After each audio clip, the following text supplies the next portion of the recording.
நிலாவை கண்டு கையை உயர்த்தி நிலா நிலா ஓடிவா நில்லாமல் ஓடிவா என்று பாட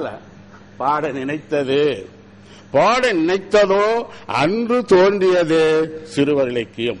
என்றைக்கு முதலில் தோன்றிய குழந்தை மழலை வானத்தை பார்த்து நிலாவை பார்த்து கையே மேலே உயர்த்தி இப்படி காட்டியதோ அன்றைக்கு சிறுவர் இலக்கியம் தோன்றியது. அப்படிப்பட்ட மூத்த இலக்கியம் எது என்று சொன்னால் சிறுவர் இலக்கியம் தான். நிலா அன்று தோன்றியதே சிறுவர் இலக்கியம். இதனாலே மழலை இலக்கியம், சிறுவர் இலக்கியம் மற்றும் இளையோர் இலக்கியம் என 3 வகையாக பிரித்தனர். இது வகையாக என்னை பொறுத்த வரைக்கும் ஐயாவெல்லாம் நல்லா மனசுல பதிச்சுக்கணும்.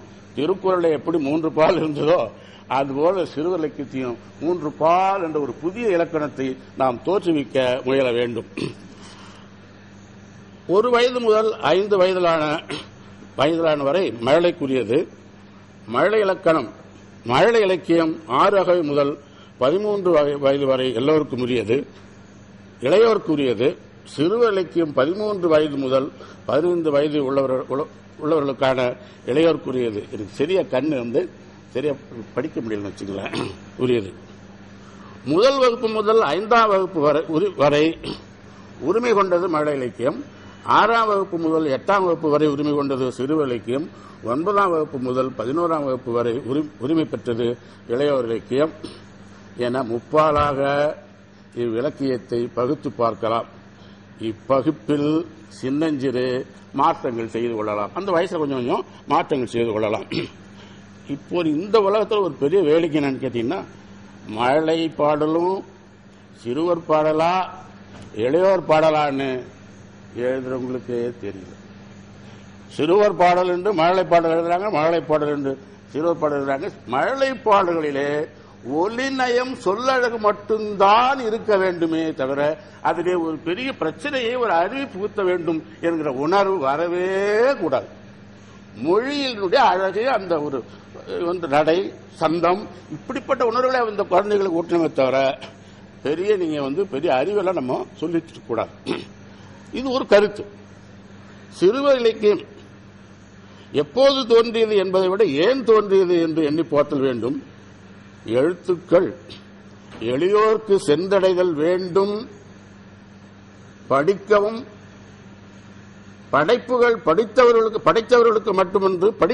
மட்டுமன்று அனைவருக்கும் உரியன என்னும் எண்ணம் எப்போது தோன்றியதோ அப்போதே சிறுவர் இலக்கியம் தோன்றியது. அந்த வகையில் திருக்குறள் கூட,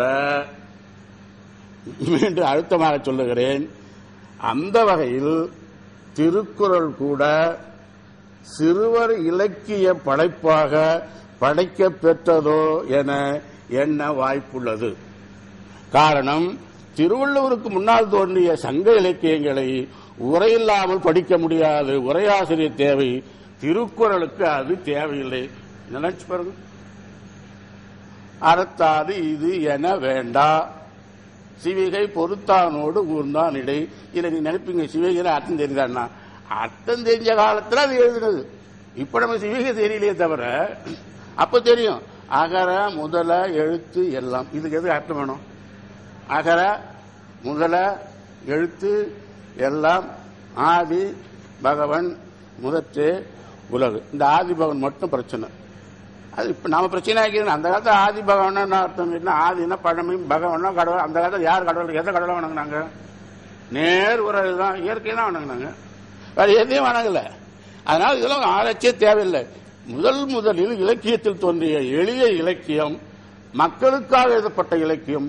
தெளிவாக சொல்லுகிறேன், திருக்குறள் வீழ்ந்துபட்ட ஒரு சமுதாயத்தை, புகுந்து வந்த ஒரு நாகரிகத்தை எதிர்த்து எழுதப்பட்ட புரட்சி இலக்கியம்தான் திருக்குறள். அதனாலேதான் வள்ளுவன் தன்னுடைய குறளை எளிய நடையிலே எளிய மக்களுக்கு கொண்டு செல்ல வேண்டும் என்று எழுதியிருக்கிறான் என்பதை இனிமேலாவது நாம் எண்ணி பார்ப்போமாக. புறநானூறு, கலித்தொகை போன்ற நூல்களை விட திருக்குறள் எளிய சொற்களானது என்பதை இனியேனும் எண்ணி பார்ப்போம். வாழ்வியல் கல்வியை வாழ்வியல் கல்வியை பள்ளி பாடமாக்க வேண்டும் என்று நான் இப்பொழுது சொல்லுகிறோம். வள்ளுவன் அப்பொழுதே காமத்துப்பாலை அதிலே சேர்த்திருக்கிறார். நாம் அதையும் நாம் எண்ணி பார்க்க வேண்டும். 3ஆம் பாலாக கொண்ட திருக்குறளாகவும் இருக்கலாம் என்றோ. நெருப்பென்றால் வாய் வெந்து விடாது. இதெல்லாம் சில புதிய செயலை சொன்ன உடனே அப்படின்லாம் அதெல்லாம் வேண்டாம். கேளுடாப்பா தம்பி, சரிதான் எடுத்துக்க, சரி இல்லைன்னா வெட்டிட்டு போயிடு. சொல்றவனுக்கு ஒன்னும் தொல்லையே கிடையாது. அப்படி போயிட்டே இருப்பான். நெருப்பென்றால் வாய் வெந்து விடாது என்ற நினைவோடு இதனையும் சிந்திப்போமாக. எளிமையின் கதவுகள் திறக்கப்பெற்ற முதல் நூல் திருக்குறள். வருங்கால இளைய சமுதாயத்திற்கு தன் நூல் கொடையாக வேண்டும். தன் நூல் நான் எழுத நீ படிச்சா படிச்சுக்காடா போடா அவர் எண்ணத்துல திருக்குறள் எழுதப்படவில்லை. இளைய சமுதாயத்திற்கும் தன் நூல் கொடையாதல் வேண்டும் என்றுதான் வள்ளுவர் இந்த எளிய புரட்சியை செய்திருப்பார். வள்ளுவரை தொடர்ந்து இந்த புரட்சியை கூடுதலாக வெளிப்படையாக உள்ளத்தெளிவோடு உறுதியோடு செய்து காட்டியவர் ஆத்திசூடி பாடிய ஔவையார். ஏன் ஆத்திசூடி பாடிய ஔவையார் சொன்னா ஔவையார் எத்தனை பேருங்கிறது பெரிய குழப்பமா இருக்குது. அதனால நான் சொல்றது ஆத்திசூடி பாடிய ஔவையாரைத்தான் சொல்லுகிறேன். ஆத்திசூடி தந்த வெற்றியே பின்னர் அவ்வகையான ஔவையாரின் வெண்பாக்களில் நீதி சிந்தனைகளாக கூறப்பெற்றுள்ளன. சங்க இலக்கியங்களில் தோய்ந்த மக்களை தன்பால் ஈர்த்த ஔவையின் எளிய அறநூல்களில் வெற்றியை சிறுவர் இலக்கியம் பெற்ற வெற்றியின் தொடக்கம் எனலாம். சிறுவர் இலக்கியம் எங்க வெற்றி பெற்றுன்னு சொன்னா வள்ளுவருக்கு பிறகு படைத்த ஔவையினுடைய நூல் பெற்ற வெற்றிதான் சிறுவர் இலக்கியம் பெற்ற முதல் வெற்றி. அவசரலோகம் இது. யார் 4 ஏடு படிக்கிறார்கள் நம்ம ஆளுங்க. இவங்களுக்கெல்லாம் பேரு துரையப்பன் பேர் வைக்கிறத விட குறையப்பன் பேர் வைக்கலாம். எதையுமே குறை சொல்லிட்டே இருக்குது. எனக்கு ஒரு செடியை பார்த்தா ஒரு பூ தான் தெரியுங்க. அது எங்க காஞ்ச இருக்கு. நான் அதெல்லாம் ஆராய்ச்சி பண்றது இல்லை. கொஞ்ச நாளைக்காவது இந்த நல்ல மனம் நமக்கு வேண்டும் அப்படின்னு நான் நினைக்கிறேன். அந்த வகையில தான் 4 ஏடு படிக்கிறார்கள். தொலைக்காட்சியை பார்ப்பதோடு சரி, இப்படியும் சிலர் இன்றும் பேசுகிறார்கள். அது நமக்கோ வேடிக்கை, அவர்களுக்கோ வாடிக்கை. இன்னும் சிலர் புத்தகங்களை யார் படிக்கிறார்கள் கேட்கிறோம். இப்போ கேட்கிறோம், புத்தகங்களை யார் படிக்கிறார்கள்? புத்தகத்தை யாரும் படிக்கலையே.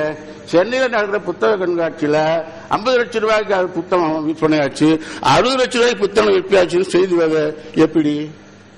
புத்தகத்தை வாங்குறாள் இருக்குந்தானே, அப்ப அது பொய் தானே. அதே மாதிரி பொய்கள் இப்ப தொடர்ந்து வந்து கொண்டிருக்கிறது. எப்படின்னு சொன்னா, கேள்வி கேட்பதையே பெரிய ஞானம் என்று நினைக்கும் சிலர் ஆங்கில மோகம், கான்வென்ட் கல்வி, எல்லாத்துக்கும் இந்த சொல்லதான். சீருடை, எங்க ஊரு கிராமத்தில் இருக்கிற கேள்விக்கு கூட இங்கிலீஷ் மீடியம் பள்ளிக்கூடம் தான் பிடிக்குது. ஏன்னு எனக்கும் புரியல. ஏன்னா பேர டை கட்டிட்டு நடக்கணுமா? அதுக்காகவா இந்த இருக்கு அப்படின்னு நினைக்க காலம். சீருடை கழுத்து இருக்கும் காலம் எனும் ஆசைகளால் பிள்ளைகளுக்கு கல்வி கொடுக்கும் பெற்றோர்கள் சிறார்களுக்கு